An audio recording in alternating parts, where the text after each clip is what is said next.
This is an offset push-up to a rack. Now, as you can see, I've got a slight offset on the elevation. So one hand is going to be slightly higher than the other. Pay attention to your notes to see what your coach prescribes you. Usually it's about a 2 to 4 inch difference is what we're looking for here. This is best shown from an angle here. Now it's harder to see that offset elevation, but that left side is still higher than the right in this case. So when you set up for your push-up, first thing that we always want to think about is arm position. So we don't want to be pushing from this position at 90 degrees.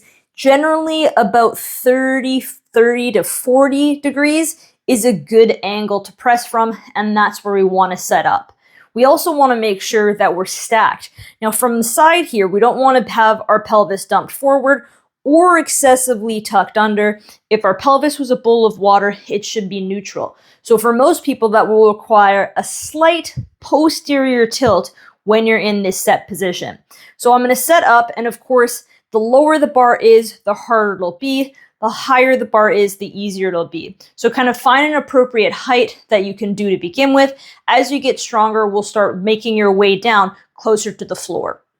So from here, I'm going to set up. Hands are a bit wider than shoulder width apart. I'm up on my toes here. I've got a slight reach as I'm pushing the bar away. That's helped getting my rib cage back in space, but my elbows aren't excessively hyperextended. So they're out, but they're not hyperextended. So make sure that you've got kind of a soft elbow with that reach. Now from here, most people will start kind of extended through their spine. So that slight little tuck to stay neutral.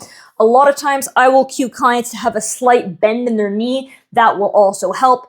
Oftentimes when people's knees are straight, they tend to extend through their pelvis. So find that setup position there. So a little reach, soft elbows. From here, I'm going to lower myself down towards the bar. Inhale as I lower, exhale as I push through. And I get that little bit of protraction at the top.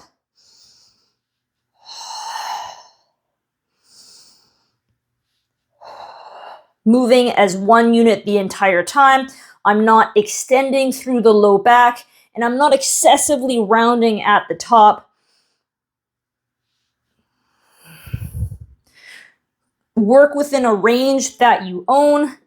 I'm able to touch the bar, and usually the anchor point that you're trying to is just below sternum height is a good point, or an anchor point that you can kind of guide to touch on the bar there. Some of the most common mistakes, like I said, is arm position. So make sure that you're about that 30 to 40 degree from midline when you press. We also want to make sure that we stay stacked throughout the movement. Now, the other piece is when you're in that push-up position, I always cue clients, if you do not feel your core, you are likely not stacked. Push-ups are a full body movement, and you should feel your core through the movement. So like I said, number one mistake that I see is people are extended through their back, or even as they get fatigued, they might start stacked and then they'll kind of extend as they start to get fatigued. And right when that happens, they'll lose that kind of rib to hip connection and you won't feel your core. So ask yourself through the movement, do I feel my core through this movement? If you do, you're likely stacked. Another piece is people's shoulders coming up into their ears. So make sure you stay nice and tall as you press through that movement.